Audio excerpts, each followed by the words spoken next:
முதல் ஞாயிறை சிறப்பிக்கிறோம். தவக்காலம் என்பது ஏதோ கவலையோடும் வருத்தத்தோடும் கழிக்க வேண்டிய காலம் அல்ல. மாறாக இது இறைவனின் அளப்பரிய இரக்கத்தை சுவைக்கும் நம்பிக்கையின் காலம். நம் வாழ்வின் ஆணிவேராக இருக்கும் இயேசுவின் பாடுகள், மரணம் மற்றும் உயிர்ப்பை நினைவு கூர்ந்து நம் ஆன்மீக வாழ்வை சீர்தூக்கி பார்க்க திருச்சபை நம்மை அழைக்கிறது. ஆதி பெற்றோர் சோதனையில் விழுந்து பாவத்திற்கு அடிமையானார்கள். ஆனால் இரண்டாம் ஆதாயமாகிய கிறிஸ்து பாலைவனம் சோதனைகளை வென்று நமக்கு புது வாழ்வை சுட்டி காட்டுகிறார். மனித வாழ்வில் சோதனை என்பது ஒரு தொடக்க கதையாக இருந்தாலும் அந்த சோதனைகளையே சாதனையாக மாற்ற முடியும் என்பதை இன்றைய நற்செய்தி நமக்கு உணர்த்துகிறது. இயேசு சாதனைகளை வெல்ல இறை வார்த்தை அவருக்கு பெரும் துணையாக இருந்தது. மறைநூலும் தெரியாது, இறைவனின் வல்லமையும் தெரியாது என்று பரிசேயர்களை பார்த்து கூறிய இயேசுவின் எச்சரிக்கை நமக்கானதும் அல்ல. எனவே இந்த தவ காலத்தில் இறை வார்த்தைக்கு முதலிடம் கொடுத்து ஒருத்தல் மற்றும் ஜபத்தின் வழியாக சோதனைகளை வெல்லும் ஆற்றல் பெற்றிட இத்திருப்பலியில் உறக்கமுடன் மன்றாடுவோம்.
தந்தை, மகன், தூய் ஆவியாரின் பெயராலே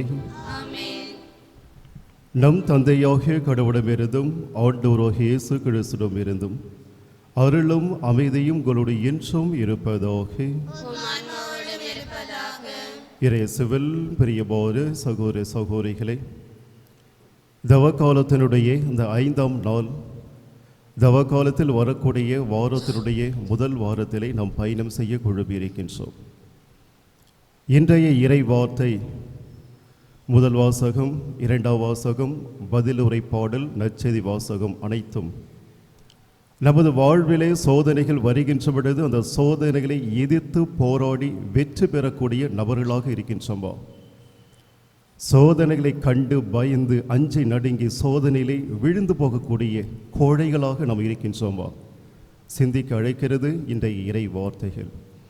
இன்றைய திருப்பலியானதும் புனித பிரான்சிஸ் சவேரியார் குடும்பத்தில் இருக்கக்கூடிய உங்கள் ஒவ்வொருவரின் தனிப்பட்ட குடும்பங்களுக்காகவும் குடும்ப கருத்துகளுக்காகவும், குறிப்பாக ஒவ்வொரு இல்லத்தில் இருக்கக்கூடிய பிள்ளைகள் உடலிலும் கல்வி முன்னேற்றம் வேலைவாய்ப்பிற்காக இந்த திருப்பலியிலே சிறப்பாக ஜெபிக்கின்றோம்.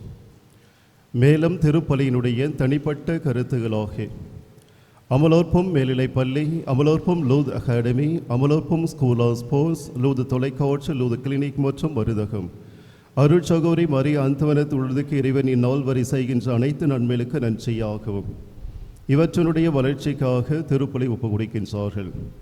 இமானுவேல் ஜோசப், இமானுவேல் மோதரசை குடும்பத்தின் பெயரால் இறைவன் செய்கின்ற அனைத்து நன்மைகளுக்கு நன்றியாகவும் குடும்ப கருத்துகளுக்காகவும் ரெனாலு டைட்டஸ் உடல்நல பெற வேண்டியும் திருப்பலி ஒப்பு கொடுக்கின்றார்கள். முகையூர் அருள்மறிநாதர் ஆசிரியர் ஆண்டனி கோணிக்கை மரி குடும்பத்தின் பெயரால் இறைவன் செய்கின்ற அனைத்து நன்மைகளுக்கு நன்றியாகவும் குடும்பகருத்தலுக்காகவும் குடும்பத்தில் மரித்த அருள்மறிநாதர் ஆசிரியர் ஆண்டனி கோணிக்கை மரி அருட்தந்தை ஆண்டனி குரூஸ் ஜோசப் ரோஜ் இவரது ஆண்மலை பாட்சிக்காக திருப்பலை ஒப்பு கொடுக்கின்றார்கள். பெனடிக்டஸ் விண்ணக வாழ்வின் 2ஆம் ஆண்டு நினைவு நாளாகின்ற இவரது ஆண்மலை பாட்சிக்காக திருப்பலை ஒப்பு கொடுக்கின்றார்கள். ஏனஸின் அவர்களுக்கு இறைவன் அன்னை வழியாக செய்கின்ற அனைத்து நன்மைகளுக்கு நன்றியாகவும் குடும்ப கருத்துகளுக்காக திருப்பலி ஒப்பு கொடுக்கின்றார்கள். ஜான் க்ளோத் அவருடைய 70வது பிறந்த நாளிலே இறைவன் இவரை நிறைவாக ஆசீர்வதிக்க வேண்டியும் உடல் உள்ள நலனுக்காக திருப்பலி ஒப்பு கொடுக்கின்றார்கள்.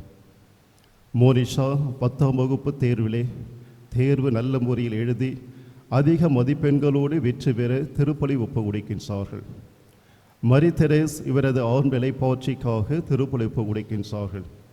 ரோஸ்லின் ஷோபா நல்ல விதமாக பிரசவம் நடந்ததற்கு இறைவனுக்கும் புனித பிரான்சிஸ் சவேரியாருக்கும் நன்றி பலி ஒப்பு கொடுக்கின்றார்கள். ஃபாத்திமா மேக்சிம் ரீனா குடும்பத்தின் பெயரால் இறைவன் செய்கின்ற அனைத்து நன்மைகளுக்கு நன்றியாகவும் குடும்ப கருத்தலுக்காகவும் குறிப்பாக மேக்சிம் ரீனா இவளது 13வது ஆண்டு திருமண நாளிலே இறைவன் ஆசீர்வதிக்க வேண்டியும் அவருடைய பிள்ளைகள் செரீனா மேக்சின் இருவருடைய உடல் உள்ள நலனுக்காகவும் கல்விலே சிறக்கவும் திருப்பலி ஒப்பு கொடுக்கின்றார்கள். மரியா தொலைக்காட்சி வழியாக திருப்பலியில் இணைந்திருக்கக்கூடிய ஒவ்வொரு குடும்ப கருத்துகளுக்காகவும் மரியா தொலைக்காட்சியினுடைய வளர்ச்சிக்காக திருப்பலியிலே சிறப்பாக ஜெபிப்போம்.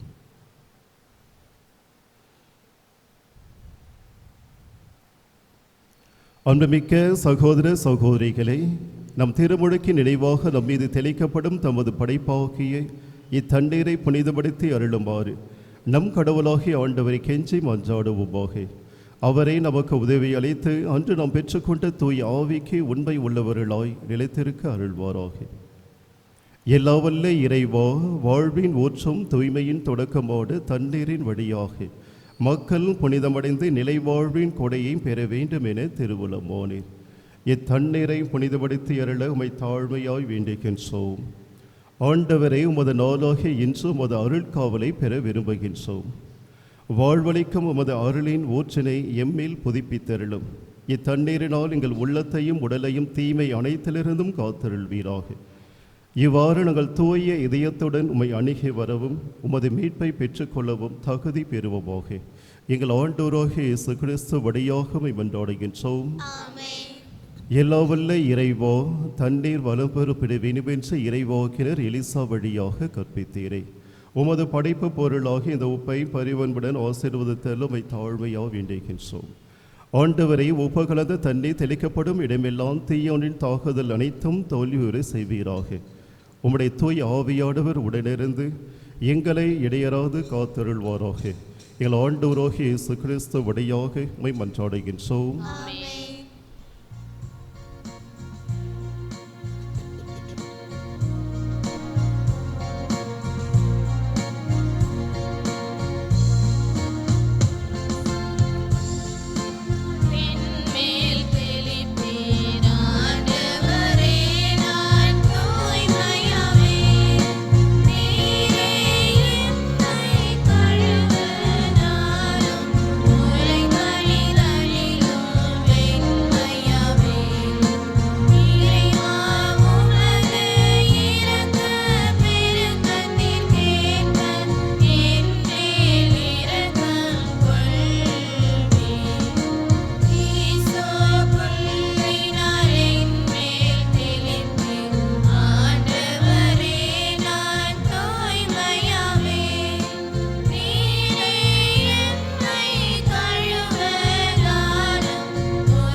எல்லா வல்ல இறைவன் நம் மீது இறக்க வைத்து நம் பாவங்களை மன்னித்து நம் அனைவரையும் முடிவில்லா வாழ்வுக்கு அழைத்து செல்வாராக. ஆமென்.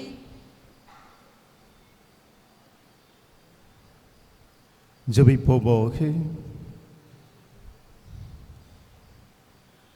எல்லா வல்ல இறைவா, ஆண்டுதோறும் நாங்கள் கடைபிடிக்கும் தவக்கால அருள் அடையாள செயல்களால் கிறிஸ்துவின் மறை உண்மைகளை புரிந்து கொள்வதில் முன்னேற எங்களுக்கு உதவி அருளும். அதனால் அவற்றின் பயன்களை எங்கள் நன்னடத்தையால் அடைவோமாக. எங்கள் ஆண்டவராகிய இயேசு கிறிஸ்து வழியாக உம்மை மன்றாடுகின்றோம்.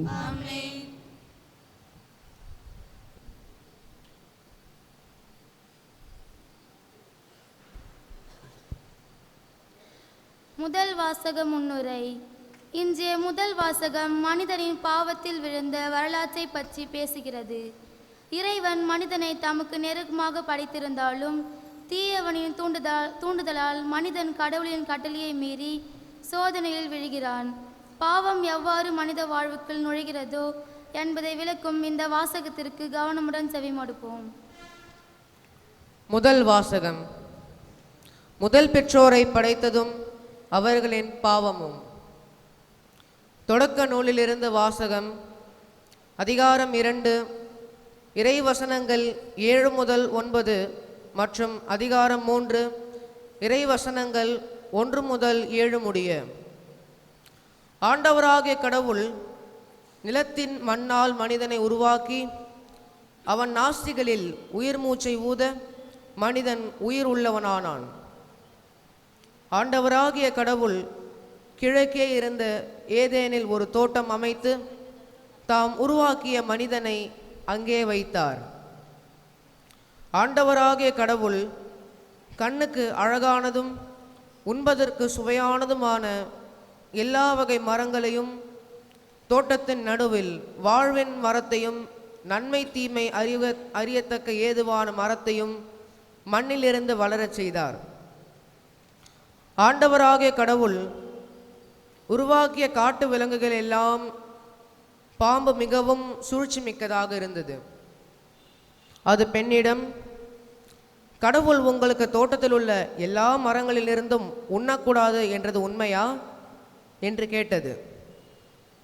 பெண் பாம்பிடம், தோட்டத்தில் இருக்கும் மரங்களின் பழங்களை நாங்கள் உண்ணலாம், ஆனால் தோட்டத்தின் நடுவில் உள்ள மரத்தின் கனியை மட்டும் நீங்கள் உண்ணக்கூடாது, அதனை தொடவும் கூடாது, மீறினால் நீங்கள் சாவீர்கள் என்று கடவுள் சொன்னார் என்றாள். பாம்பு பெண்ணிடம், நீங்கள் சாகவே மாட்டீர்கள், ஏனெனில் நீங்கள் அதிலிருந்து உண்ணும் நாளில் உங்கள் கண்கள் திறக்கப்படும், நீங்கள் கடவுளைப் போல் நன்மை தீமை அறிவீர்கள் என்பது கடவுளுக்கு தெரியும் என்றது. அந்த மரம் உண்பதற்கு சுவையானதாகவும் கண்களுக்கு களிப்பூட்டுவதாகவும் அறிவு பெறுவதற்கு விரும்பத்தக்கதாகவும் இருந்ததை கண்டு பெண் அந்த பழத்தை பறித்து உண்டாள். அதை தன்னிடத்தில் இருந்த தன் கணவனுக்கும் கொடுத்தாள். அவனும் உண்டான். அப்பொழுது அவர்கள் இருவரின் கண்களும் திறக்கப்பட்டன. அவர்கள் தாங்கள் ஆடையின்றி இருப்பதை அறிந்தனர். ஆகவே அத்தி இலைகளை தைத்து தங்களுக்கு ஆடைகளை செய்து கொண்டனர். ஆண்டவர் வழங்கும் அருள்வாக்கு. பதிலுரை பாடல். பல்லவி. ஆண்டவரே இரக்கமாயிரும், ஏனெனில் நாங்கள் பாவம் செய்தோம். ஆண்டவரே இரக்கமாயிரும், ஏனெனில் நாங்கள் பாவம் செய்தோம்.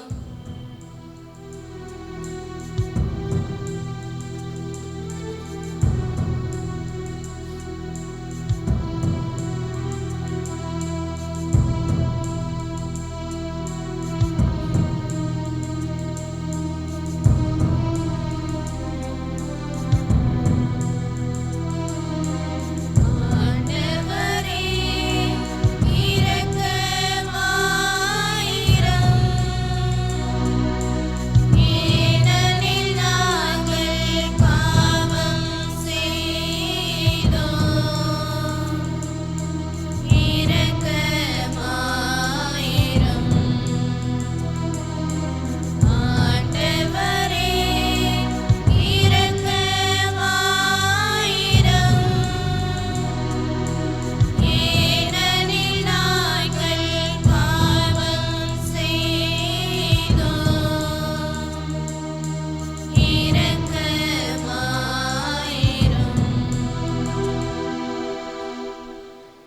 கடவுளே, உமது பேரன்பிற்கேற்ப எனக்கு இரங்கும்.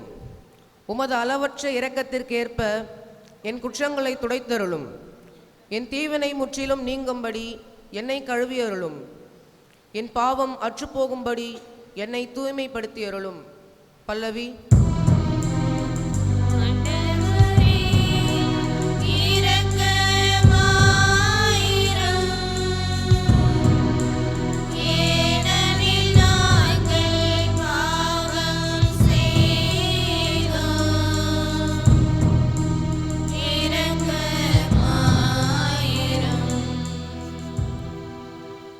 ஏனெனில் என் குற்றங்களை நான் உணர்கிறேன்.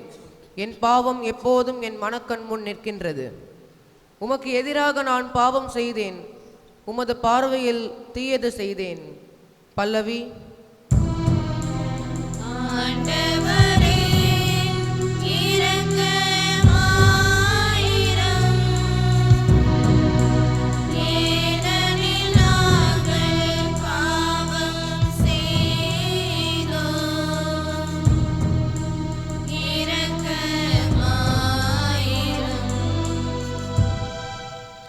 கடவுளே, தூயதோர் உள்ளத்தை எனக்குள்ளே படைத்தருளும். உறுதி தரும் ஆவியை, புதுப்பிக்கும் ஆவியை என்னுள்ளே உருவாக்கியருளும். உமது முன்னிலையிலிருந்து என்னை தள்ளிவிடாதேயும். உமது தூய ஆவியை என்னிடமிருந்து எடுத்து விடாதேயும். பல்லவி.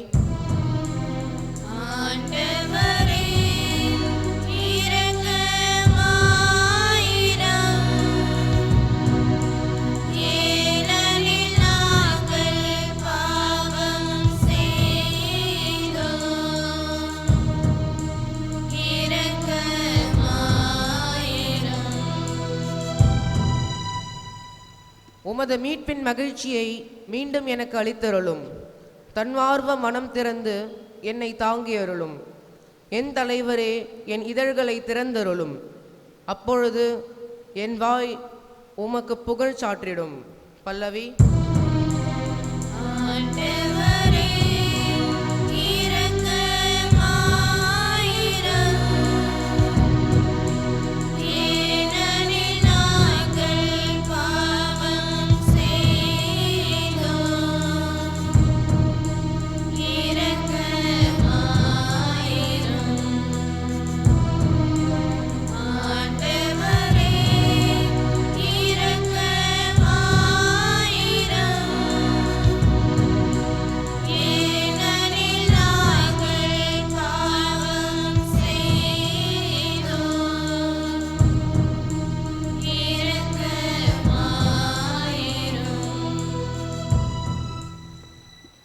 வாசக முன்னுரை.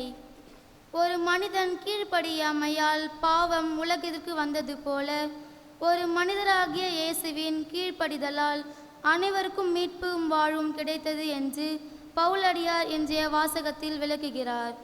ஆதாமை போல் சோதனையில் வீழ்ந்து விடாமல் கிறிஸ்துவின் வழியாக புது வாழ்வு பெற அழைப்பு விடுக்கும் இவ்வாசகத்திற்கு செவி மடுப்போம். இரண்டாம் வாசகம். பாவம் பெருகிய இடத்தில் அருள் அணை கடந்து பெருக்கெடுத்தது. திருத்தூதர் பவுல் ரோமையருக்கு எழுதிய திருமுகத்திலிருந்து வாசகம். அதிகாரம் 5, இறை வார்த்தைகள் 12 முதல் 19 முடிய. சகோதரர் சகோதரிகளே, ஒரே ஒரு மனிதன் வழியாய் பாவம் இந்த உலகத்தில் நுழைந்தது. அந்த பாவத்தின் வழியாய் சாவு வந்தது. அதுபோலவே எல்லா மனிதரும் பாவம் செய்ததால் எல்லா மனிதரையும் சாவு கவ்விக்கொண்டது. திருச்சட்டம் தரப்படும் முன்பும் உலகில் பாவம் இருந்தது. ஆனால் சட்டம் இல்லாத போது அது பாவமாக கருதப்படவில்லை. ஆயினும் ஆதாம் முதல் மோசே வரையில் இருந்தவர்கள் ஆதாமை போல் கடவுளின் கட்டளையை மீறி பாவம் செய்யவில்லை. எனினும் சாவு அவர்கள் மீதும் ஆட்சி செலுத்திற்று. இந்த ஆதாம் வரவிருந்தவருக்கு முன் அடையாளமாய் இருக்கிறார். ஆனால் குற்றத்தின் தன்மை வேறு, அருள் கொடையின் தன்மை வேறு. எவ்வாறு எனில், ஒருவர் செய்த குற்றத்தால் பலரும் இறந்தனர். ஆனால் கடவுளின் அருளும் இயேசு கிறிஸ்து என்னும் ஒரே மனிதரின் வழியாய் வரும் அருள் கொடையும் பலருக்கும் மிகுதியாய் கிடைத்தது. இந்த அருள் கொடையின் விளைவு வேறு, அந்த ஒரு மனிதர் செய்த பாவத்தின் விளைவு வேறு. எவ்வாறெனில், ஒரு மனிதர் செய்த குற்றத்துக்கு தீர்ப்பாக கிடைத்தது தண்டனை, பலருடைய குற்றங்களுக்கும் தீர்ப்பாக கிடைத்ததோ அருள் கொடையாக வந்த விடுதலை. மேலும் ஒருவர் குற்றத்தாலே அந்த ஒருவர் வழியாக சாவு ஆட்சி செலுத்தினது என்றால், அருள் பெருக்கையும் கடவுளுக்கு ஏற்புடையவராகும் கொடையையும் இயேசு கிறிஸ்து என்னும் ஒருவர் வழியாக அடைந்து கொண்டவர்கள் வாழ்வு பெற்று ஆட்சி செலுத்துவார்கள் என இன்னும் மிக உறுதியாய் நம்பலாமன்றோ? ஆகவே ஒருவரின் குற்றம் எல்லா மனிதருக்கும் தண்டனை தீர்ப்பாய் அமைந்தது போல், ஒரே ஒருவரின் ஏற்புடைய செயல் எல்லா மனிதருக்கும் வாழ்வழிக்கும் விடுதலை தீர்ப்பாய் அமைந்தது. ஒரு மனிதரின் கீழ்ப்படியாமையால் பலர் பாவிகளானது போல், ஒருவரின் கீழ்ப்படிதலால் பலர் கடவுளுக்கு ஏற்புடையவர்கள் ஆவார்கள். ஆண்டவர் வழங்கும் அருள்வாக்கு.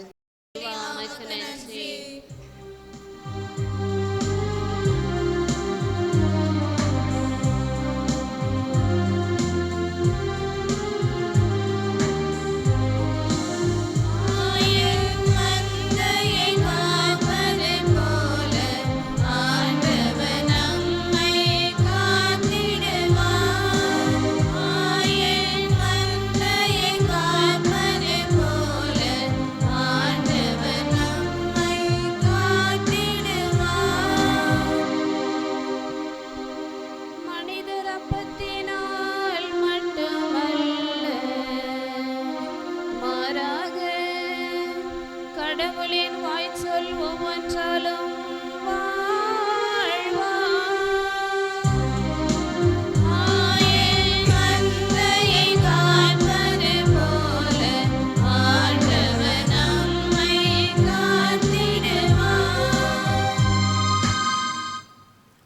ஆண்டவர் எங்களோடு இருப்பாராக. தூய மத்தேயு எழுதிய பரிசுத்த நற்செய்தியிலிருந்து வாசகம்.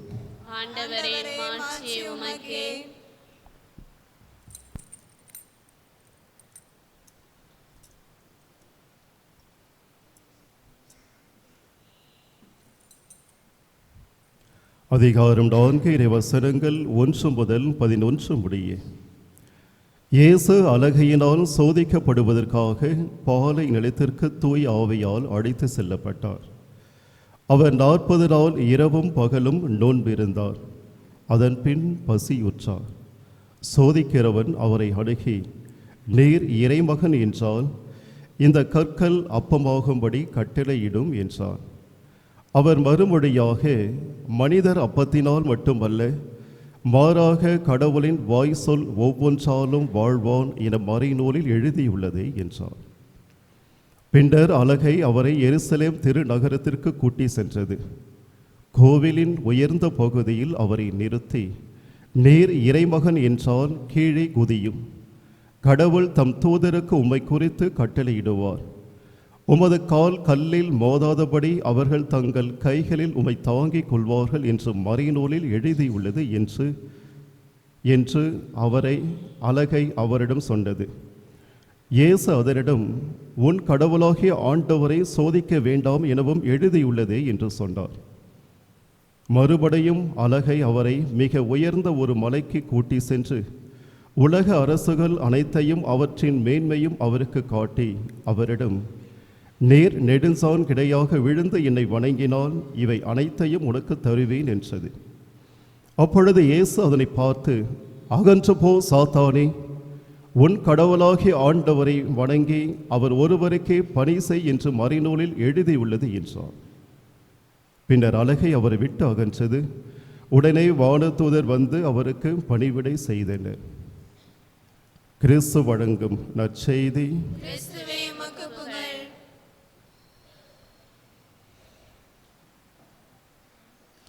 இயேசுவில் பெரியவாறு சகோதர சகோதரிகளே, தவக்காலத்தினுடைய இந்த 5வது நாளிலே நாம் பயணம் செய்ய குழுமி இருக்கின்றோம். இன்றைய 3 வாசகங்கள், பதிலுரை பாடல், அல்லேலூயா பல்லவி அனைத்தும் நமது வாழ்விலே சோதனைகள் வருகின்ற பொழுது சோதனையை எப்படி நாம் எதிர்கொண்டு வெற்றி பெற வேண்டும் என்ற செய்தி அல்லது வழிமுறையை இறைவன் நமக்கு கற்பிக்கின்றார். பல்வேறு தருணங்களிலே நமது வாழ்க்கையிலே சோதனைகள் வருகின்ற பொழுது நாம் உடனடியாக யார் மீது பழி சுமத்துகிறோம் என்றால், கடவுளை ஏன் எனக்கு இப்படிப்பட்ட சோதனையை கொடுக்கின்றேன்? கடவுள் எனக்கு சோதனையை கொடுக்கின்றாரா? அல்லது கடவுள் நான் துன்புறுவதை பார்த்து மகிழ்ச்சி அடையக்கூடிய ஒரு கடவுளாக இருக்கின்றாரா? அல்லது நான் வேதனையிலே நோயுற்ற நிலையிலே நான் அவைது வருவதை பார்த்து மகிழ்ச்சி அடையக்கூடிய கடவுளா என் கடவுள்? ஆனால் நாம் சோதனையை எதிர்கொள்கின்ற பொழுது, அணுகுகின்ற பொழுது உடனடியாக பழி இறைவனை நோக்கி தூக்கி போட்டுரும். கடவுளை எனக்கு ஏன் இப்படிப்பட்ட சோதனை? கடவுளை எனக்கு ஏன் இப்படிப்பட்ட நோயை கொடுத்து இருக்கின்ற? என் குடும்பத்துக்கு மட்டும் ஏன் இப்படிப்பட்ட சோதனைகள் எல்லாம் வந்து கொண்டு இருக்கிறது? கடவுளே நீ இருக்கிறையா இல்லையா? கண்டு இருக்குதா, காது இருக்குதா? எத்தனை முறை இந்த இறைவனை நாம் பழி சொல்லுக்கு உள்ளாக்கி இருக்கின்றோம்? எத்தனை முறை இறைவனை காயப்படுத்தி இருக்கின்றோம்? எத்தனை முறை இறைவனை பார்வையற்றவராக அல்லது கேட்க முடியாத நபராக நாம் பாவித்து அவரை திட்டி இருக்கின்றோம்? சோதனை வந்தா உடனே கடவுள் கடவுள் கடவுள். அப்படிப்பட்ட சோதனைகள் வாழ்விலே வருகின்ற பொழுது நான் என்ன செய்ய வேண்டும்? நாம் என்ன செய்ய வேண்டும்? நம் குடும்பம் என்ன செய்ய வேண்டும்? அதற்கான தீர்வுகள் தான் இன்றைய இறை வார்த்தை அனைத்தும்.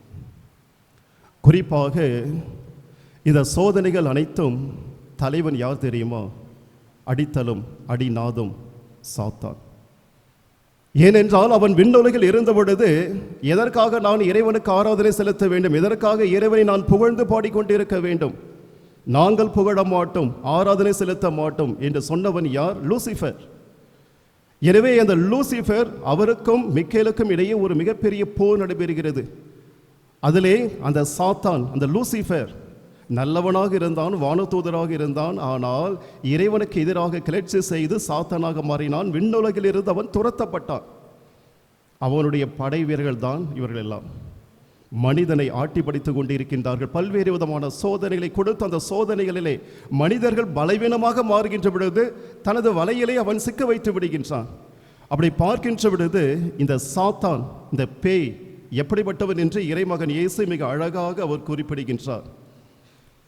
யோவான் நற்செய்தி 8ஆம் அதிகாரம் 44-45 உள்ள இறைவசனம் இவ்வாறு சொல்லுவார்: சாத்தானே உங்களுக்கு தந்தை, உங்கள் தந்தையின் ஆசைப்படி நடப்பதே உங்கள் விருப்பம்.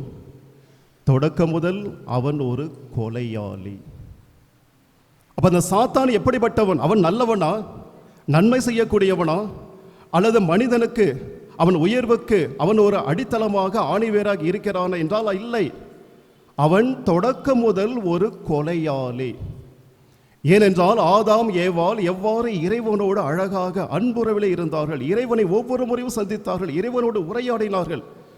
அந்த கணவன் மனைவி என்ற உறவிலே நல்ல நட்போடு இருந்தார்கள். ஆனால் இறைவனிடம் இருந்த அந்த இருவரையும் பிரித்தது யார்? இந்த சாத்தான். அப்படி என்றால் அவன் ஒரு கொலையாளி. அந்த அழகான அன்புறவை அவன் கொலை செய்தான். கொலை செய்து இருவரையும் இடவிலிருந்து பிரித்து விட்டான். அப்ப இறைமகன் இயேசு அந்த சாத்தானை எப்படி குறிப்பிடுகிறார் என்றால், தொடக்கம் முதல் அவன் ஒரு கொலையாளி.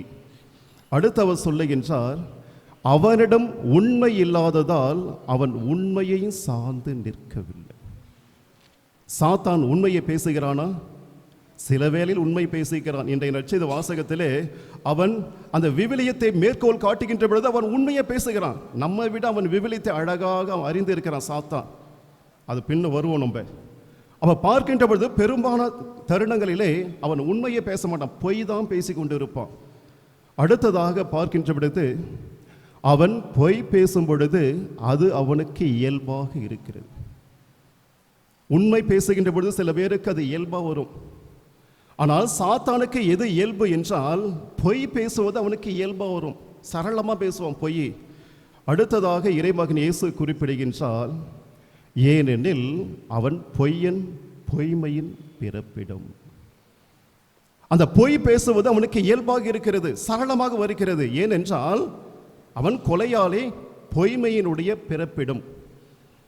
அப்படி பார்க்கின்ற பொழுது இந்த சாத்தான் இன்றைய முதல் வாசகத்திலே முதல் பெற்றோரை எப்படி சோதனை வலையிலே விழ செய்தான், எப்படி அவன் நயவஞ்சகமாக பேசினான், எப்படி அந்த பொய்யை அழகாக தேன் கலந்து பேசினான், எப்படி ஏவாளை ஏமாற்றினான் என்று பார்க்கின்ற பொழுது முதல் நிலையிலே அந்த சாத்தான் சொல்லுகின்றான், ஏவாளை பார்த்து,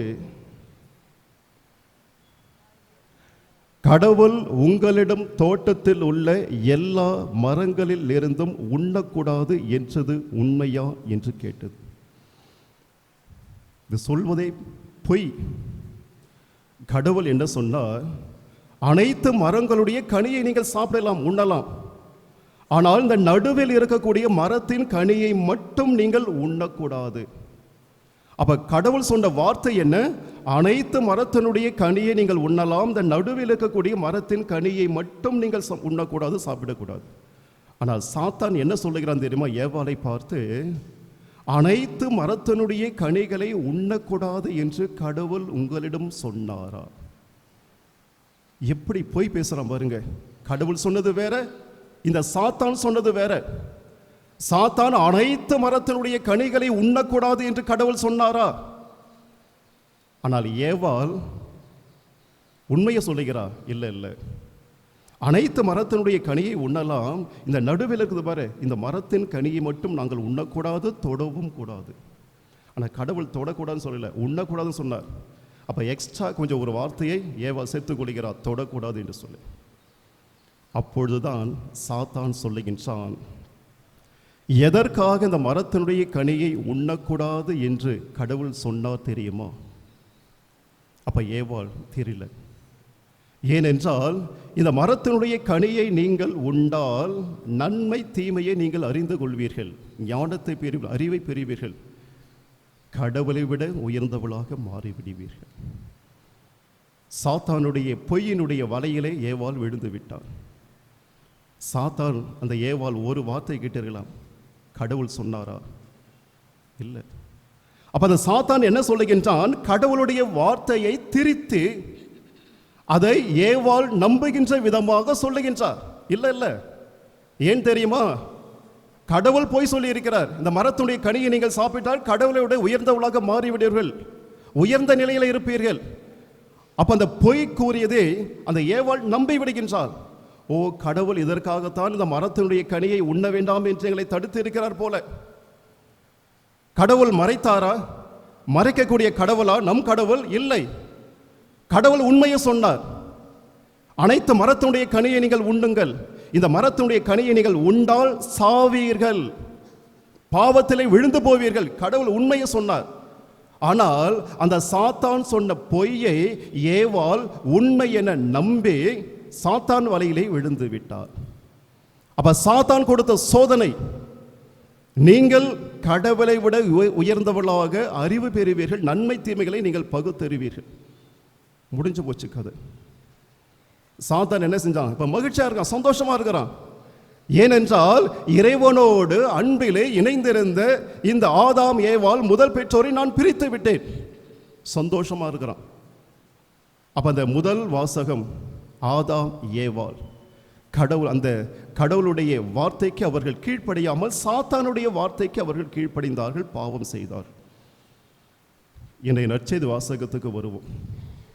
அதில் பார்க்கின்ற பொழுது சாத்தான் 3 விதமான சோதனைகளை இறைமகன் இயேசுவுக்கு கொடுக்கின்றான். அந்த முதல் சோதனை அவன் என்ன சொல்லுகிறான் என்றால், நேர் இறைமகன் என்றால் இந்த கற்களை அப்பமாகும்படி கட்டளையிடும். இயேசு 40 நாள் உண்ணா நோன்பு இருக்கின்றார். அப்ப உண்ணா நோன்பு இருக்கின்ற பொழுது 40 நாட்கள் முடிகின்றது. முடிந்த உடனே அந்த சாத்தான் வருகின்றான், பொய் சொல்லக்கூடிய கொலையாளி வருகின்றான். எப்படியாவது இறைமகன் இயேசுவை தந்தையிடமிருந்து பிரிக்க வேண்டும், பிரித்து தான் வெற்றி பெற்றதாக அறிவிக்க வேண்டும் என்று அவன் பல்வேறு விதமான சோதனை. முதல் சோதனை, நீர் இறைமகன் என்றால் இந்த கற்களை அப்பமாக மாற்றும். இயேசுவுக்கு பெரிய நிலை அல்ல, ஈஸியாக மாற்றிட்டு போயிடலாம். ஆனால் ஒருவேளை இயேசு மாற்றினால் என்ன நிகழும்? சாத்தான் வெற்றி பெற்றுவான். தனது சுயநலத்துக்காக, பசியை போக்குவதற்காக, அல்லது நான் இதோ இந்த கற்களை அப்பமாக மாற்றிவிட்டேன் என்று இயேசு செய்தால் அனைவரும் இயேசுவை புகழ்வார்கள், போற்றுவார்கள், இயேசுவுக்கு பெருமை சேர்ப்பார்கள். இயேசு இப்படிப்பட்ட பெருமை பெறுவதற்காக மேலிருந்து கீழே வரல, தன் தந்தையினுடைய விருப்பத்தை நிறைவேற்றுவதற்காகத்தான் விண்ணுலகில் இருந்து கீழே வந்தார். அப்ப அந்த சாத்தான் நயவஞ்சகமாக அந்த பொய்யை எப்படி அழகா பேசுறான் பாருங்க. நீர் இறைமகன் என்றால் இந்த கற்களை அப்பமாக மாற்றும். அப்ப இயேசுவுக்குள்ளே ஒரு சோதனையை வைக்கின்றான். ஒருவேளை நான் கடவுளுடைய மகனா இல்லையா? அப்ப நான் கடவுளுடைய மகன் என்றால் செஞ்சு பார்ப்போம், கல்லே அப்பமாக மாறு. அப்பமா மாறிட்டா வச்சுக்க, ஓகே நான் ஜெயிச்சிட்டேன். இயேசுவுக்கு ஓகே நான் கடவுளுடைய மகன். ஜெயிச்சது இயேசு அல்ல, சாத்தான். ஆனால் இயேசு மதிநுட்பமாக அந்த சாத்தானை எப்படி விரட்டுகிறார் என்றால், அதே விவிலிய வார்த்தைகளை எடுத்து கூறி சாத்தானை ஓட விடுகின்றார். இணைச்சட்டம் 8:3 அதன் வழியாக அவர் பதில் கூறுகின்றார். மனிதர் அப்பத்தினால் மட்டுமல்ல, மாறாக கடவுளின் வாய் சொல் ஒவ்வொன்றாலும் வாழ்வார் என மறை நூலிலும் எழுதப்பட்டுள்ளது. சாத்தானே, இதை நீ வாசித்து இருக்கின்றாயா? இதை நீ அறிந்திருக்கின்றாயா? மறைநூலில் என்ன எழுதப்பட்டு இருக்கின்றது? மனிதன் இந்த உணவினால் மட்டுமல்ல, மனிதன் இந்த மனிதனால் உருவாக்கக்கூடிய உணவுப் பொருட்களை உண்டு மட்டும்தான் மனிதன் வாழ மாட்டான். மாறாக கடவுளுடைய வாயிலிருந்து வரக்கூடிய ஒவ்வொரு உயிருள்ள சொற்களால் மனிதன் வாழ்வான். அப்ப முதல் சோதனை, சாத்தான் தோற்று போனான். காரணம், இறைமகன் இயேசு கடவுளுடைய உயிருள்ள வார்த்தையால் சாட்டையடி கொடுத்தார், துரத்துகின்றார். முதல் சோதனை வெற்றி பெற்றார் இறைமகன் இயேசு. சாத்தான் விழுந்து விட்டான், தோல்வி அடைந்து விட்டான். அடுத்து இரண்டாவது சோதனை கொடுக்கின்றான். பின்னர் அலகை அவரை எருசலேம் திருநகரத்துக்கு கூட்டி சென்றது. கோவிலின் உயர பகுதியில் அவரை நிறுத்தி, நேர் இறைமகன் என்றால் கீழே குதியும். இரண்டாவது சோதனை வைக்கின்றான். ஜெருசலேம் நகர் மேலே, அங்கிருந்து கீழே குதி. இப்பொழுதும் இயேசுவுக்குள்ளே ஒரு சோதனை. ஒருவேளை நான் கடவுளுடைய மகனா இல்லையா? சரி, சோதித்து பார்ப்போம், மேலேருந்து கீழே குதிப்போம். அடிபடாமல் இருந்தால் நான் கடவுளுடைய மகன், அடிபட்டா அல்லது கீழே கற்களில் விழுந்தால் நான் கடவுளுடைய மகன் இல்லை. இப்போ இரண்டாவது சோதனை. இந்த இரண்டாவது சோதனையை அலகை என்ன செய்கின்றான்? கடவுளுடைய வார்த்தையை பயன்படுத்துகின்றான்.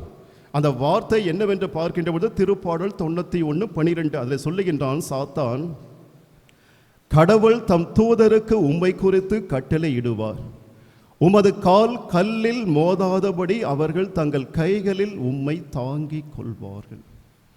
இது கடவுளுடைய வார்த்தை, உண்மையான வார்த்தை. ஒருவேளை கடவுள் நான் ஏற்றுக்கொள்ள மாட்டேன், இயேசு ஏற்றுக்கொள்ள மாட்டேன்னு சொன்ன சாத்தான், நீ கடவுளுடைய வார்த்தையை ஏற்றுக்கொள்ளலை அப்படிலாம் போட்டுவான், பழி சுமத்தி விடுவான். ஆனால் இயேசு பாருங்க, எந்த இறை வார்த்தையால் தன்னை வீழ்த்த சாத்தான் நினைத்தானோ அதே இறை வார்த்தையை கூறி சாத்தானை ஓட விடுகின்றார், துரத்துகின்றார். அந்த வார்த்தை என்னவென்று பார்க்கின்ற பொழுது, உன் கடவுளாகிய ஆண்டவரை சோதிக்க வேண்டாம் எனவும் எழுதியுள்ளது. சாத்தானே, உனக்கு தெரியுமா இது? நீ சொல்ற நீ மேலிருந்து கீழே குதித்தான் வானதூதர்கள் உம்மை கரங்களில் தாங்குவார்கள். உண்மை, கடவுளுடைய வார்த்தை. ஆனால் இன்னொரு வார்த்தையும் இருக்கிறது. அதை நீ யோசித்து பார்த்திருக்கிறாயா? படித்திருக்கின்றாயா? உன் கடவுளாகிய ஆண்டவரை சோதிக்கவும் வேண்டாம் எனவும் எழுதியுள்ளது. சாத்தான் வெற்றி பெற்றானா? வெற்றி பெறல. அப்ப இறைமகன் இயேசு என்ன செய்கின்றார்? அந்த கடவுளுடைய வார்த்தையை வைத்து தன்னை வீழ்த்த வேண்டும் என்று சாத்தான் முடிவு பண்ணான். ஆனால் இறைமகன் இயேசு அதே கடவுளுடைய வார்த்தையை வைத்து சாத்தானை துரத்துகின்றார். பல நேரங்களிலே நாமும் என்ன செய்கின்ற, சில நேரங்களிலே நம்மை சில பேர் அணுகி வருவார்கள். அந்த ஒரு சில இறை வார்த்தையை வைத்துக் கொண்டு, இங்க பாருங்க, மாதாவை பற்றி இப்படி குறிப்பிடப்பட்டு இருக்குது. இயேசுவை பார்ப்பதற்காக அன்னையும் அவருடைய சகோதரர்களும் வெளியே நின்று கொண்டு இருக்கின்றார்கள். இயேசு என்ன பண்ணாரு? இயேசு கண்டுக்கல. ஆனால் அப்படிப்பட்ட மாதாவை தான் நீங்கள் வணங்கிக் கொண்டே இருக்கின்றீர்கள், விழாக்கள் எடுத்துக்கொண்டே இருக்கின்றீர்கள், தலைகளை தூக்கி வைத்து நீங்கள் கொண்டாடி கொண்டே இருக்கின்றீர்கள். இயேசுவே மதிக்கல. அந்த ஒரு சில இறை வார்த்தையை வைத்துக் கொண்டு நம்மளை குழப்புவார்கள். நாம பண்ணோம், ஓ ஆமா ஆமா ஆமா ஆமா, உடனடியாக மூட்டை கட்டிட்டு ஓடுவோம். நம்ம என்றாவது ஒரு நாள் பதிலடி கொடுத்து இருப்போமா? அடுத்து இயேசு என்ன சொல்றாரு? என் தந்தையினுடைய வார்த்தையை கடைபிடிப்போர் எனக்கு தாயும் சகோதர சகோதரர்கள் ஆவார்கள். என்றாவது நாம் பதிலடி கொடுத்திருக்கின்றோமா இறை வார்த்தையை வைத்துக்கொண்டு? இல்லை. ஆமா ஆமா, கரெக்ட் கரெக்ட் கரெக்ட். ஆனால் இறைமகன் இயேசு என்ன செய்தார்? அந்த இரண்டாவது சோதனையிலே சாத்தான் இறைவார்த்தை வைத்து இறைமகன் இயேசுவை வீழ்த்த வேண்டும், தோல்வி அடைய செய்ய வேண்டும் என்று அவன் திட்டம் தீட்டினான். இறைமகன் இயேசு அதே இறைவார்த்தை வைத்து அவனை ஓட விடுகின்றார். எத்தனை முறை நாம் நம்மை சோதனைக்கு உள்ளாக்கக்கூடிய நபர்கள் நம்மை அணுகி வருகின்ற பொழுது இறை வார்த்தையை வைத்து நாம் ஓடவிட்டு இருக்கின்றோமா? இறை வார்த்தையை முழுமையாக படித்தால் தானே நாம் ஓட விடுவோம். இதை கண்டாலே சுமையாக பார்க்கக்கூடிய இந்த உலகத்திலே எப்படி ஓட விட முடியும்? ஓட விட முடியாத தலையாட்டம். ஆமா ஆமா, இயேசுவே மதிக்கல, நான் ஏன் மதிக்கணும்? இரண்டாவது சோதனை, இறைமகன் இயேசு இறை வார்த்தையின் அடிப்படையில் துரத்துகின்ற சாத்தானை இயேசு வெற்றி பெறுகிறார், சாத்தான் வீழ்ச்சி அடைகின்றான். மூன்றாவது சோதனை, அந்த சாத்தான் என்ன செய்கிறான் என்றால் மறுபடியும் அழகை மிக உயர்ந்த ஒரு மலைக்கு கூட்டி சென்று உலக அரசுகள் அனைத்தையும் அவற்றின் மேன்மையும் அவருக்கு காட்டி அவரிடம் நீர் நெடும்சான் கிடையாக விழுந்து என்னை வணங்கினால் இவை அனைத்தையும் உமக்கு தருவேன் என்று. கடைசி சோதனை, உலகத்தினுடைய அனைத்து ஆசாபாசங்கள் அனைத்தையும் இயேசுவுக்கு காட்டுகிறது. இதோ பார், இவையெல்லாம் எனக்கு இருக்கிறது, நீ செய்ய வேண்டியது ஒன்றே ஒன்றுதான், நெடும்சான் கிடையாக முகக்குப்புற விழுந்து என்னை வணங்கு, எல்லாத்தையும் உனக்கு பரிசாக கொடுக்குறேன். இயேசு சொன்ன அழகான ஒரு பதில் தெரியுமா? விவிலியத்தை வைத்து அவர் துரத்துகின்றார். இறைமகன் இயேசு சொன்ன அழகான ஒரு வார்த்தை, உன் கடவுளாகிய ஆண்டவரை வணங்கி அவர் ஒருவருக்கு பணி செய் என்றும் மறைநூலில் எழுதியுள்ளது. சாத்தானே அந்த எசையா 14ஆம் அதிகாரம் அதில் சொல்லப்பட்டு இருக்கிறது. ஆனால் இறைமகன் இயேசு என்ன சொல்லுகின்றார்?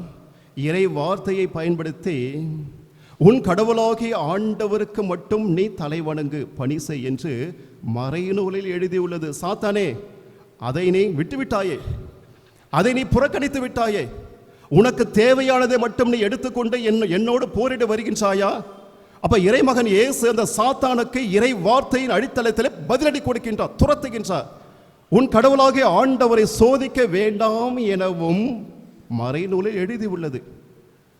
பிறகுதான் சொல்றார், அகன்று போ சாத்தானே. இயேசுவில் பிரியமான சகோதர சகோதரிகள், இந்த இறை வார்த்தை அனைத்தும் நமக்கும் உண்டு.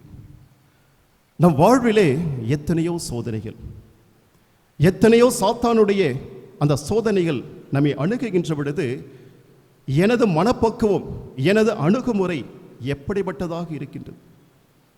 என் வாழ்விலே சோதனைகள் வருகின்ற பொழுது உடனடியாக இறைவன் மீது பழி போட்டுவிட்டு நான் சோதனை விழுந்து விடுகின்றேன்.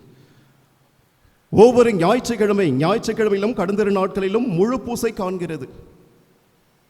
காலை 7 மணிக்கு பூசை, ஐயோ 6 நாள் வேலை செஞ்ச 7வது நாள் நல்ல ரெஸ்ட் ரூம், 7 மணிக்கு ஏஞ்சி முடியல, ரொம்ப சோ டயர்ட். வேணா இன்னொரு ஆள் இதில் 11 மணிக்கு பூசை இருக்கும், இன்னொரு ஆள் 12 மணிக்கு பூசை இருக்கும், அல்லது ஈவினிங் பூசைக்கு போயிடலாம். சாத்தான் சொல்லுகின்றான், எதுக்கு 7 மணிக்கு பூசிக்க போற, படுத்து தூங்கு, நல்லா தூங்கு. அடுத்த பெற்றோர் வழியாக உன் பிள்ளைங்க 6 நாள் கஷ்டப்பட்டு ஸ்கூலுக்கு போனான், வெயிட்டான பேக்கை தூக்கி போனான், அவன் கஷ்டப்பட்டு படித்தான், உன் பிள்ளைகளை படுக்க சொல்லு, 7 மணிக்கு வேணாம், அப்புறம் பார்த்துலாம் 11 மணி 12 மணி ஈவினிங் பூசை எங்கேயாச்சும் போயிடலாம், நல்லா படுத்து தூங்க சொல்லு, நல்லா ரெஸ்ட் எடுக்க சொல்லு. அப்ப சாத்தான் என்ன சொல்லுகின்றான், நீ ஆலயத்துக்கு போகாதே, நல்லா படுத்து தூங்க சொல்லு, நீயும் தூங்க, பிள்ளைகளும் தூங்கட்டும், பிறகு பார்த்து கொள்ளலாம். சாத்தானுடைய சோதனை. இங்கு இருக்கக்கூடிய நீங்கள் அனைவரும் வெற்றி பெற்றவர்கள். சாத்தானுடைய சோதனை, நீ ஃபர்ஸ்ட் ரெஸ்ட் எடு, ஓய்வெடு என்று சொன்ன பொழுதும் இல்லை. 6 நாட்கள் என்னை பாதுகாத்து வழிநடத்தி இறைவனுக்கு நான் நன்றி செல்ல, என் இறைவன் இருக்கக்கூடிய அந்த இல்லத்திற்கு, வீட்டுக்கு நான் செல்ல வேண்டும் என்று சொல்லி நீங்கள் சாத்தானுடைய சோதனையை வெற்றி எதிர்கொண்டு இது அந்த புனிதமான ஆலயத்துக்கு வந்திருக்கின்றீர்கள். சாத்தான் தோற்று போனான், நீங்கள் வெற்றி பெற்றீர்கள். நீங்கள் வெற்றி பெற்றால் இயேசு வெற்றி பெற்றார். உங்களை பார்க்கின்ற பொழுது இறைமகன் இயேசு மகிழ்ச்சி அடைகின்றார். பார்க்கின்ற பொழுது ஒவ்வொரு நிகழ்விலே, ஒவ்வொரு சூழலிலே, ஒவ்வொரு தருணங்களிலே சாத்தான் இப்படித்தான் நம்மை சோதனையிலே விட செய்து கொண்டே இருப்பான். முதல் பெற்றோர் ஆதாம் ஏவாள் கடவுளுடைய வார்த்தை நம்பல, சாத்தானுடைய வார்த்தையை நம்பினால் விழுந்து போனார்கள். இறைமகன் இயேசு சாத்தானுடைய 3 சோதனைகளை இறை வார்த்தையின் அடித்தளத்திலே அடித்து துரத்தினார், விரட்டினார். சாத்தான் தோற்று போனான், இயேசு வெற்றி பெற்றார். இயேசு அமைத்த அந்த கத்தோலிக்க திருச்சபையை, வெற்றி பெற்ற இயேசு அமைத்த கத்தோலிக்க திருச்சபையை வாழ்ந்து கொண்டிருக்கக்கூடிய நம் அனைவரும் கத்தோலிக்க திருச்சபையினுடைய திருவருட்சாலை பெற்றுக்கொண்டு இறைவனுடைய அருள் ஆசிரை, அருள் வரங்களை பெற்றுக்கொண்டு வாழ்ந்து கொண்டிருக்கக்கூடிய நாம் இயேசு வெற்றி பெற்றதைப் போல என்னால் வெற்றி பெற முடிகின்றதா? இறுதியாக இன்றைய 2ஆம் வாசகத்திலே பவுலடி மிக அழகாக குறிப்பிடுவார். 5ஆம் அதிகாரம் 18வது வசனத்திலே, ஆகவே ஒருவரின் குற்றம் எல்லா மனிதருக்கும் தண்டனை தீர்ப்பாக அமைந்தது போல ஒரே ஒருவரின் ஏற்புடைய செயல் எல்லா மனிதருக்கும் வாழ்வளிக்கும் விடுதலை தீர்ப்பாய் அமைந்தது. அந்த ஒற்றை மனுஷன் யார்? ஆதாம். அவன் தோற்று போனான், இயேசு வெற்றி பெற்றார். அடுத்து 2ஆவதாக அவர் குறிப்பிடுவார், ஒரு மனிதரின் கீழ்ப்படியாமையால் பலர் பாவிகள் ஆனது போல ஒருவரின் கீழ்ப்படியாததால் பலர் கடவுளுக்கு கீழ்ப்படிதலால் பலர் கடவுளுக்கு ஏற்புடையவர்கள் ஆனார்கள். ஒரு மனுஷன் ஆதாம் கீழ்ப்படியில, எல்லாம் பாவிகளாக மாறினார்கள். இயேசு கீழ்ப்படிந்தார், எல்லாம் கடவுளுடைய பிள்ளைகளாக மாறினோம்.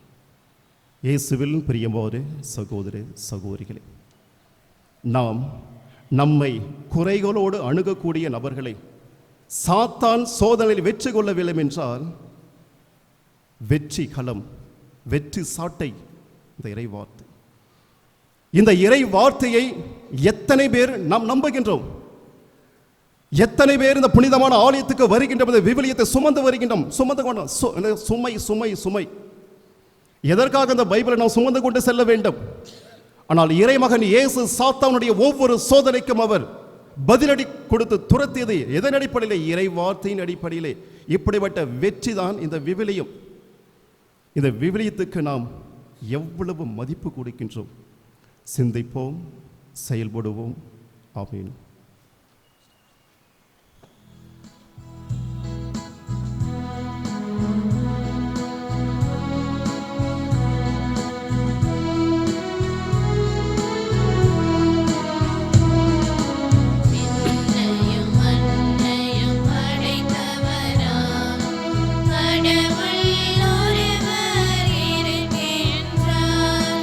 தந்தை மகன் தூய ஆவியார்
திருப்பாடல் 8:4 இறைவா, மனிதரை நினைவில் கொள்வதற்கு அவர்கள் யார்?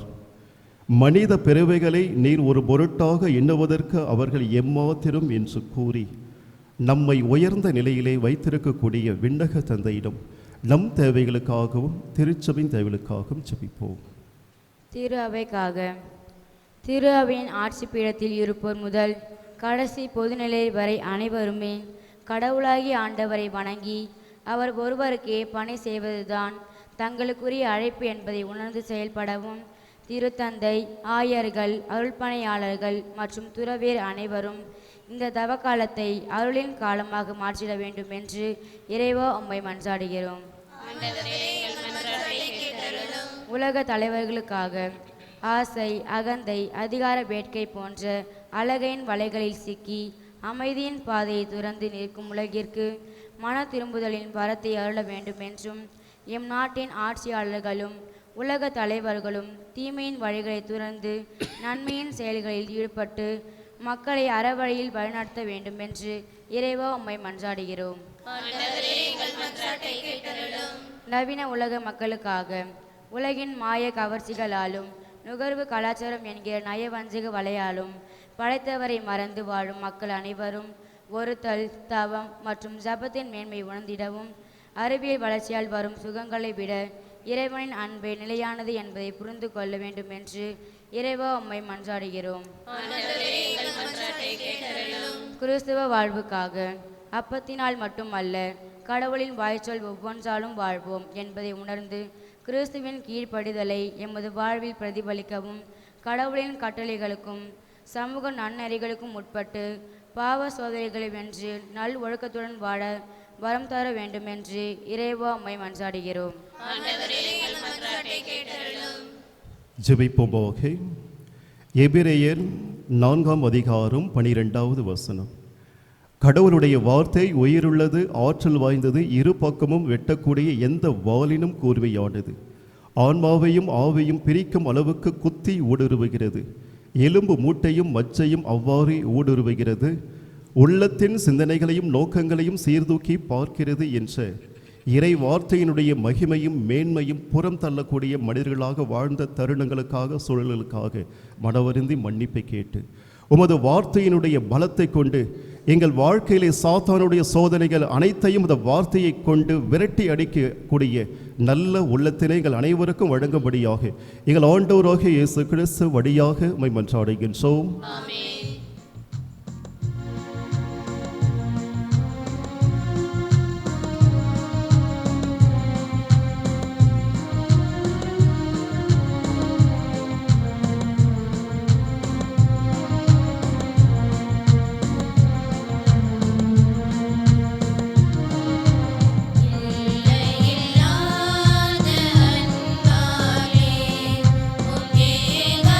மகனை எமக்களித்த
அன்புமிக்க சகோதர சகோதரிகளே, என்னுடையதும் உங்களுடையதமோடு இப்பலி எல்லா வல்ல தந்தையாக இறைவனுக்கு ஏற்றதாக உடைய மன்றாடுங்கள்.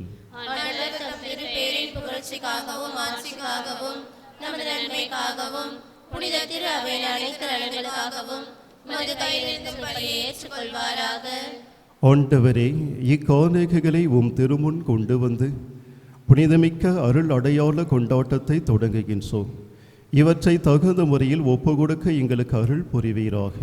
எங்கள் ஆண்டவராகிய இயேசு கிறிஸ்து வழியாகவே மன்றாடுகின்றோம். ஆண்டவர் எங்களோடு இருப்பாராக. உம் ஆன்மாவோடும் இருப்பாராக. இதயங்களை மேலே எழுப்புங்கள். ஆண்டவரிடம் எழுப்பியுள்ளோம். நம் இறைவனாகிய ஆண்டவருக்கு நன்றி கூறுவோம். அது தகுதியும் நீதியுமானது. ஆண்டவரே, தூயவரான தந்தையே, என்றுமுள்ள எல்லாவல்ல இறைவா, எங்கள் ஆண்டவராகிய கிறிஸ்து வழியாக என்னாலும் எவ்விடத்திலும் நாங்கள் உமக்கு நன்றி செலுத்துவது மெய்யாகவே தகுதியும் நீதியுமாகும், எங்கள் கடமையும் மீட்புக்குரிய செயலுமாகும். கிறிஸ்து 40 நாட்கள் இவ்வுலக உணவை தவிர்த்து உண்ணா நோன்புக்கு உரு கொடுத்து அதை புனிதப்படுத்தினார். மேலும் தொடக்கத்தில் தோன்றிய பாம்பின் மாய கவர்ச்சிகள் அனைத்தையும் அவர் தோற்கடித்து தீமையின் ஆட்சி மீது வெற்றி கொள்ள எங்களுக்கு கற்பித்தார். அதனால் பாஸ்கா மறை நிகழ்வை தகுதியான மனதோடு கொண்டாடி இறுதியாக முடிவில்லா பாஸ்காவுக்கு கடந்து செல்வோமாக. ஆகவே வானக தூதர் அனைவரோடும் புனிதரின் பெரும் திரளோடும் நாங்களும் சேர்ந்து உமக்கு புகழ்ச்சி பணி செய்து முடிவின்றி பாடுவதாவது.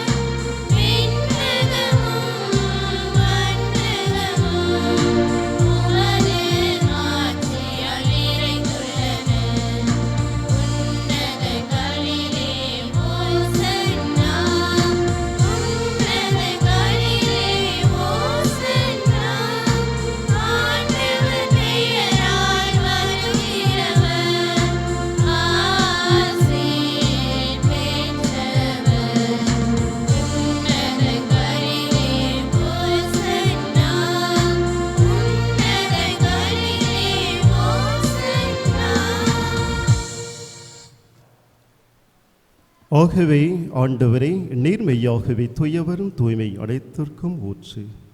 உம்முடைய ஆவியை பொழுத இக்காணிக்கைகளை தூய்மைப்படுத்த வேண்டுகின்றோம். இவ்வாறு எங்கள் ஆண்டவர் இயேசு கிறிஸ்துவின் உடலும் இரத்தமுமாக எங்களுக்கு இவை மாறுபடவாக.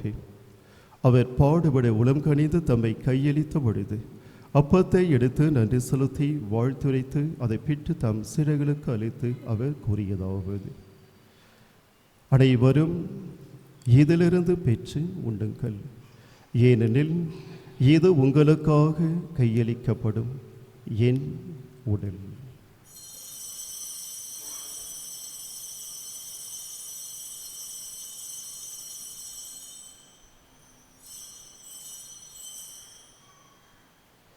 அவ்வண்ணமே இரவு விருந்தை அருந்திய பின் கிண்ணத்தையும் எடுத்து மீண்டும் உமக்கு நன்றி கூறி தம் சிறைகளுக்கு அளித்து அவர் கூறியதாவது: அனைவரும் இதிலிருந்து பெற்று பருகுங்கள், ஏனெனில் இது புதிய நிலையான உடன்படிக்கைக்கு உரிய என் இரத்தத்தின் கிண்ணம்.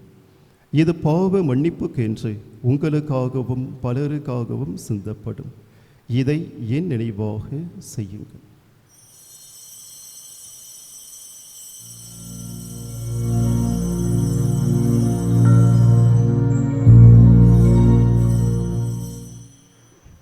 நம்பிக்கையின் மறைபொருள்.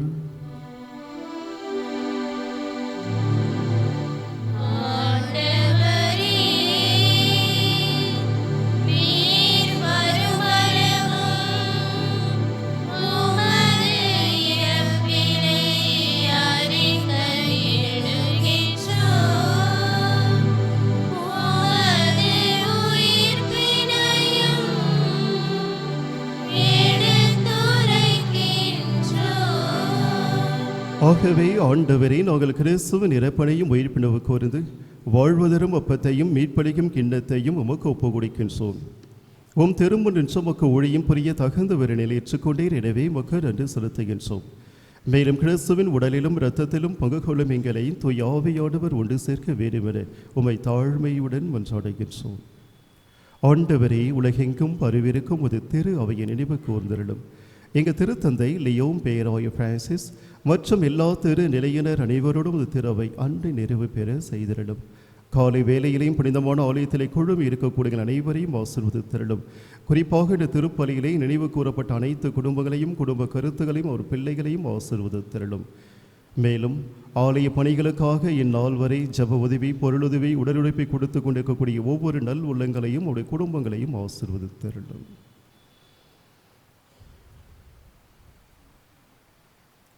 உயிர் தெழும் எதிர்நோக்குடன் தொழில் கொள்ளும் எங்கள் சகோதர சகோதரிகளையும் இறந்தோர் அனைவரையும் இரக்கத்தின் நினைவு கூர்ந்து முது திருமக ஒளியுனில் ஏற்றருளும். எங்கள் அனைவர் மீதும் இரக்கமாயிரும். கடவுளின் கண்டித்தாகி புனிதமிக்க மரியா, அவருடைய கணவரான புனித யோசோப்பு, புனித திருத்தூதர்கள், எங்கள் குடும்பங்களை வழிநடத்தக்கூடிய சக்திமிக்க புனித பிரான்சிஸ் சேவியர் மற்றும் இவ்வுலகிலும் உகந்தவராய் இருந்த புனிதர் அனைவருடனும் நாங்கள் நிலைவாழ்வில் பங்கு கொள்ளும் தகுதி பெற்று உம் திருமகன் இயேசு கிறிஸ்து வழியாக உம்மை புகழ்ந்தேற்றம் வரவருள உம்மை மன்றாடுகின்றோம். இவர் வழியாக இவரோடு இவரில் எல்லா வல்ல இறைவனாகிய தந்தையை தூய ஆவியாரின் ஒன்றிப்பில் எல்லா புகழும் மாட்சியும் என்றென்றும் உமக்கு உரியது.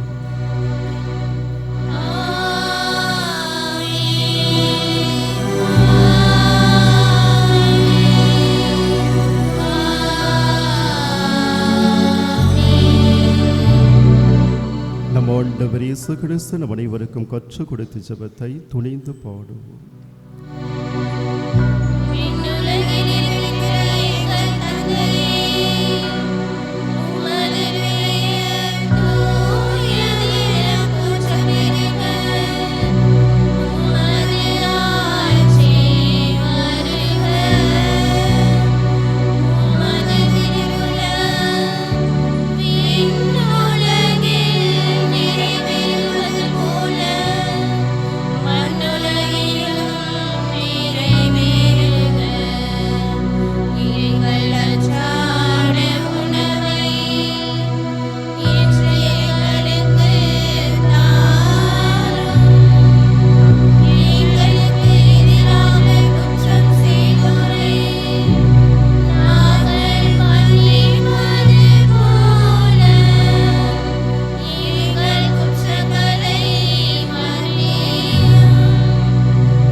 ஆண்டவரே, தீமை அனைத்திலிருந்து உங்களை விடுவித்து எங்கள் வாழ்நாளில் அமைதியை கனிவுடன் அருளவை மன்றாடுகின்றோம்.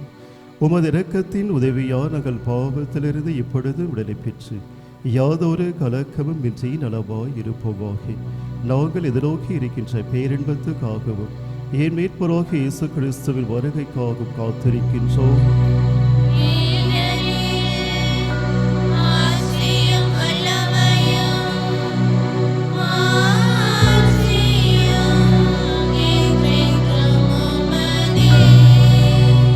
ஆண்டவராக இயேசு கிறிஸ்துவை அமைதியை உங்களுக்கு விட்டு செல்கின்றேன், என் அமைதியை உங்களுக்கு அளிக்கிறேன் என்றும் திருத்தூதர்களுக்கு மொழிந்தீரே. எங்கள் பாவங்களை பாராமல் உமது திரு அவையினுடைய நம்பிக்கையை கண்ணோக்கி உமது திருவுலத்திற்கு ஏற்பதற்கு அமைதியும் ஒற்றுமையும் அளித்தருள்வீராக. என்றென்று வாழ்ந்து ஆட்சி செய்கின்றவர் நீரே. ஆண்டவருடைய அமைதி உங்களுடைய என்றும் இருப்பதாக. ஒருவருக்கொருவர் அமைதியை பகிர்ந்து மகிழ்வோம்.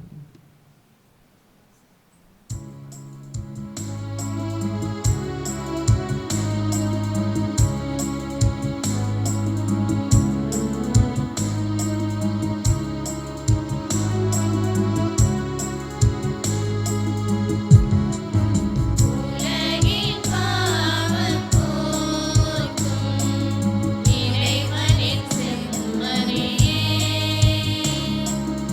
எம்மே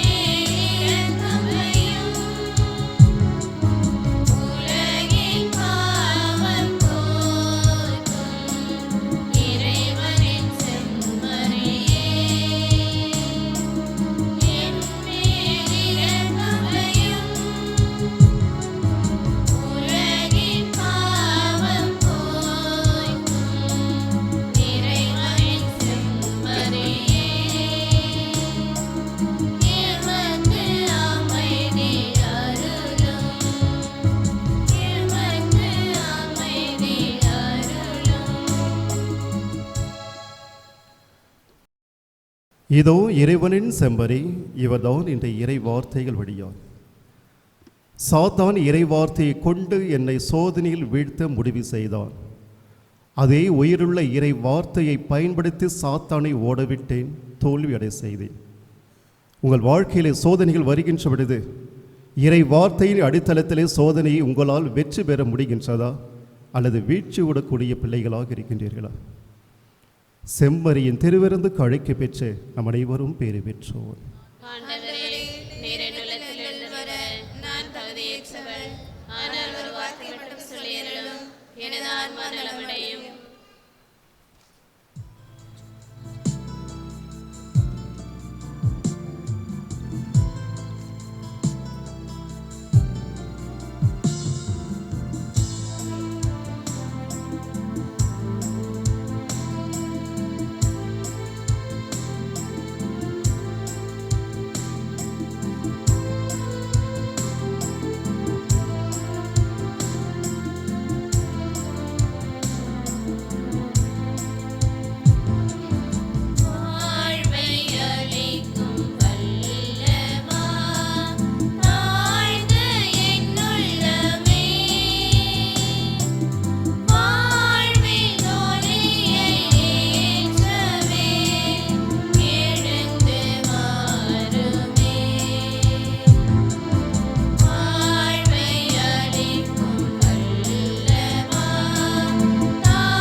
வேண்டும் ஜெபம். என் அன்பான ஆண்டவரே, குருக்களை காப்பாற்றும்படியாக உம்மை மன்றாடுகிறேன். அவர்கள் உடையவரானதாலும் அவரது வாழ்வு மது பலிபீடத்தில் எரிக்கப்படுவதாலும் அவர்களை காப்பாற்றும். அவர்கள் உலகத்தை விட்டு பிரிந்தாலும் உலகின் நடுவே வாழ்வதாலும் உலக இன்பங்கள் அவளை சோதிப்பதாலும் அவர்களை உதயத்தில் வைத்து காப்பாற்றும். அவர்கள் தனிமையாயிருக்கும் போதும் வேதனைப்படும் போதும் ஆன்மாக்களுக்கான அவரது பலி வாழ்வெல்லாம் வீணாக தோன்றும் பொழுதும் அவர்களை காப்பாற்றும். ஆண்டவரே, அவர்களுக்கு உம்மை தவிர வேறு ஒருவர் இல்லை என்றும் மனித பலவீனம் கொண்ட மனித இதயம்தான் அவர்களை உண்டு என்று நினைத்து அவர்களை காப்பாற்றும். அவர்கள் ஒவ்வொரு சிந்தனையும் சொல்லையும் செயலையும் ஆசீர்வதித்து அவர்களை காப்பாற்றும்.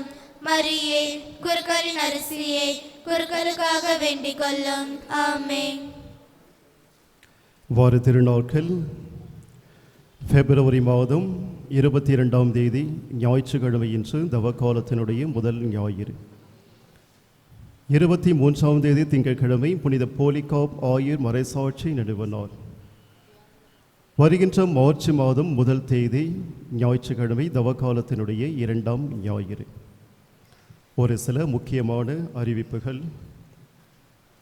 கடந்த வாரத்திலே ஆலய பணிகளுக்காக நன்கொடை வழங்கிய நல் உள்ளங்கள் 15/2 அன்று அட்லாண்டா டிராவல்ஸ் அவர்கள் சார்பாக ரூபாய் 10,000 நன்கொடை வழங்கியிருக்கின்றார்கள். 21/2 அன்று திருமதி பிரான்சுவா மார்கரெட் குடும்பத்தின் சார்பாக ரூபாய் 1000. கடந்த வாரத்தினுடைய இறுதி இருப்பு 6,69,610 ரூபாய். இந்த வாரம் தொகையை சேர்த்து மொத்தம் 6,70,610 ரூபாய். எனவே கடந்த வாரத்தில் நன்கொடை வழங்கிய இந்த நல் உள்ளங்கள் ஒவ்வொருவருக்கும் மனமார்ந்த நன்றிகள். அடுத்ததாக நவம்பர் மாதம் நாம் மறைபரப்பு ஞாயிறை சிறப்பித்த பொழுது சோதனைகள், கடுமையான மழை நம் அனைவருக்கும் தெரியும்.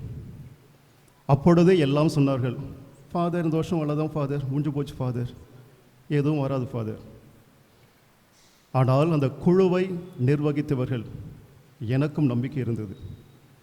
எத்தனை சோதனைகள் வரலாம், ஒவ்வொரு வருஷம் சோதனை வந்து கொண்டு தான் இருந்தது. ஆனால் அந்த சோதனைகளை எதிர்த்து வெற்றி பெற்றோம்.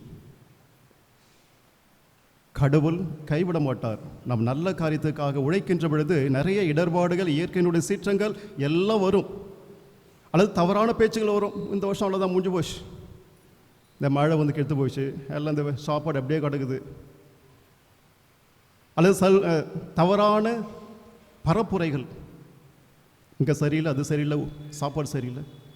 ஆனால் கடவுள் ஒரு இருக்கிறார் தெரியுமா, அவர்தான் வெற்றி பெற வைப்பவர்.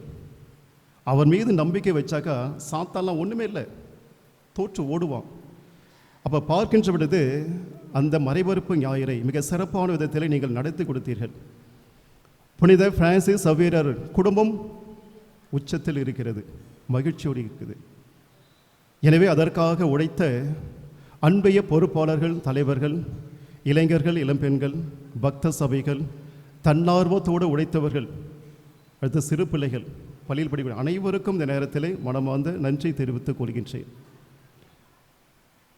குறிப்பாக அந்த மறைபரப்பு ஞாயிறு அந்த குழு மிக சிறப்பான விதத்தில் செயலாற்றினார்கள். ஒவ்வொன்றும் எல்லாம் பர்ஃபெக்டாக, எல்லாம் அழகாக, அந்த மழை வந்த பொழுதும் மனம் தளராமல் அதை சரி செய்து அதை முழுமையாக நிறைவு செய்து கொடுத்தார்கள். எனவே அந்த விழா குழுவினர் அவர்கள் பாராட்டுக்குரியவர்கள். குறிப்பாக விழா குழுவினுடைய தலைவர் திருவாளர் ஸ்டீஃபன் ஜோசப் அவர்கள், அவரோடு இணைந்து அனைவரும் ஒத்துழைத்தார்கள். அடுத்ததாக அந்த அக்கௌண்ட் ஒவ்வொன்றும் பர்ஃபெக்டாக, நீங்கள் நோட்டீஸ் போல போய் பாருங்கள், எல்லாமே அன்னைக்கு போய் டைப் பண்ணி அழகாக திருவாளர் அமல்ராஜ் சார் அவர்கள். அடுத்ததாக அந்த நோட்டீஸ், அந்த புத்தகங்கள் எல்லாம் சளைக்காமல் அச்சடிக்க சென்று கொண்டு வந்து ப்ரூஃப் ஆஃப் எல்லாம் செய்தவர் திருவாளர் ஆண்டனி சாமி அவர்கள். ஒரு மூவரும் பாராட்டுக்குரியவர்கள். எனவே அந்த விழா குழுவினர் ஒவ்வொருவருக்கும் இந்த நேரத்திலே மனமார்ந்த நன்றியை தெரிவித்துக் கொள்கின்றேன். குறிப்பாக 2023-24 அன்று நமது குடும்பத்திலிருந்து நாம் கொடுத்த இந்த தொகை 3,83,510 ரூபாய். 2024-2025 அந்த ஆண்டிலே கொடுத்தது 3,87,010 ரூபாய். இந்த ஆண்டு 2025-2026 இந்த வருஷம் நம்ம கொடுத்த தொகை 2 பிரிவாக கொடுத்திருக்கின்றோம். அதனுடைய அந்த பணம் கட்டித ரசீது அங்கே போட்டு இருக்கின்றோம். முதல் தவணை 3,93,600 ரூபாய். அடுத்த 2வது தவணை 30,000 ரூபாய். மொத்த தொகை இந்த ஆண்டு நம் குடும்பத்தின் சார்பாக செலுத்தியது 4,23,600 ரூபாய்.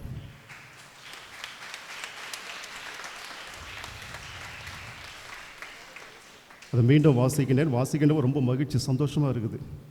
4,23,600 ரூபாய் நமது மறை மாவட்டத்துக்கு நாம் ஒப்படைத்து அதற்கான ரசீதை நாம் நோட்டீஸ் போர்டில் போட்டிருக்கின்றோம். இறைவன் கைவிட மாட்டார். உப்பளம் புனித பிரான்சிஸ் சவேரியர் பங்கை உயர்த்தி கொண்டே இருக்கின்றார். அப்போ பார்க்கின்ற 3 ஆண்டுகள் நான் அடிக்கடி கூறுவது, இது பணம் மட்டும் அல்ல, உங்களது தாராள உள்ளம், பிறர் மீது கொண்டிருக்கக்கூடிய அக்கறை, என்னால் இயன்ற நான் உதவி செய்கிறேன். அப்போ பார்க்கின்ற பொழுது, அந்த சர்வயாபில் வருகின்ற பொழுது ஒவ்வொரு மனிதனும் உங்களுக்காக ஜெபிப்பார்கள். இந்த புனித பிரான்சிஸ் சவேரியர் உப்பளம் குடும்பம் எவ்வளவு தாராள உள்ளத்தோடு இந்த பிள்ளைகள் இருக்கின்றால், குடும்பம் இருக்கிறது.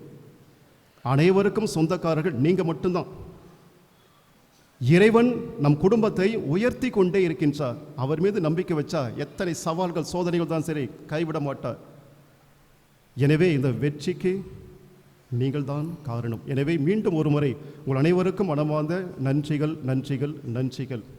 இறுதியாக இந்த பிள்ளைகளுக்கு ஒரு வாழ்த்து செய்தி. நீங்கள் வெற்றி பெற்று விட்டீர்கள். ஏன்னா 6 நாள் ஸ்கூலுக்கு போனீங்க, 7வது நாள் 7 மணிக்கு ஸ்கூலுக்கு இந்த கோயிலுக்கு வரணும்.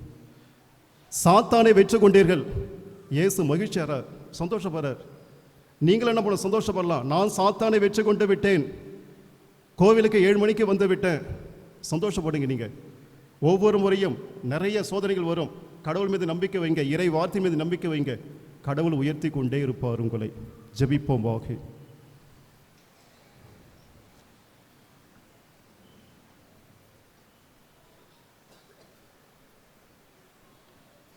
ஆண்டவரே, புத்துயிர் தரும் விண்ணக உணவினால் எங்கள் நம்பிக்கை ஊட்டம் பெறவும் எதிர்நோக்கு வளவும் அன்பு உறுதி அடையவும் உம்மை வேண்டுகின்றோம்.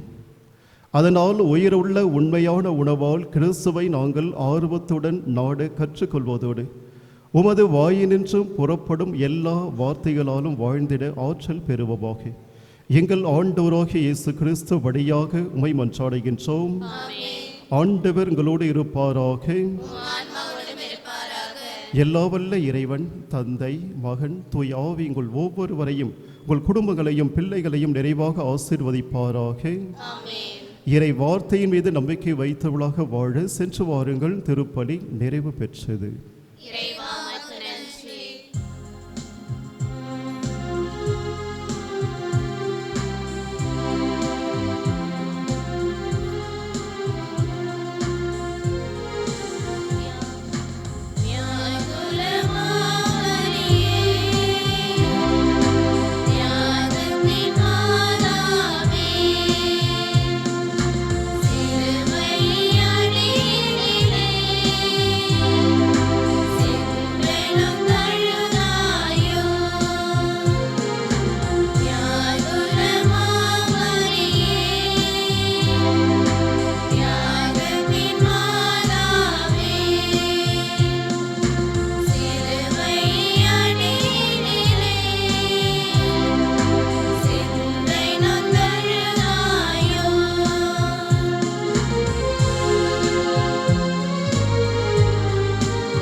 தந்தையின் கருத்துக்களுக்காகவும் நம் பங்கு தந்தையின் கருத்துக்களுக்காகவும் இன்று திருப்பணியில் கலந்து கொண்ட அனைவரின் தேவைகளுக்காகவும் ஜெபிப்போமாக.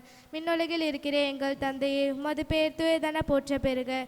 உமது ஆட்சி வருக. உமது திருவுள்ளம் விண்ணுலகில் நிறைவேறுவது போல மண்ணுலகிலும் நிறைவேறுக. எங்கள் அன்றாட உணவை இன்று எங்களுக்கு தாரும். எங்களுக்கு எதிராக குற்றம் செய்வோரை நாங்கள் மன்னிப்பது போல எங்கள் குற்றங்களை மன்னியும். எங்களை சோதனையில் விழவிடாதையும் தீமையிலிருந்து எங்களிடவே தருளும். ஆமென். அருள் நிறைந்த மரியே வாழ்க. ஆண்டவர் உம்முடனே பெண்களுக்குள் ஆசி பெற்றவள் நீரே. உம்முடைய எதிர்வேற்றின் கனியாகிய இயேசுவும் ஆசி பெற்றவரே. புனித மரியே, இறைவனின் தாயே, பாவிலாருக்கு எங்களுக்காக இப்பொழுதும் எங்கள் இறப்பின் வேளையில வேண்டிக் கொள்ளும். ஆமென். தந்தைக்கும் மகனுக்கும் தூய ஆவியாருக்கும் மாற்றுமை உண்டாவதாக. தொடக்கத்திருந்தது போல இப்பொழுதும் எப்பொழுதும் என்றென்றும் இருப்பதாக. ஆமென். நிலையான புகழுக்குரிய தூய்மை மீது நற்கருணைக்கு எல்லா காலமும் ஆராதனை புகழும் ஆட்சி உண்டாக கடவுது. தந்தை மகன் தூய ஆவியாரின் பெயராலே ஆமென்.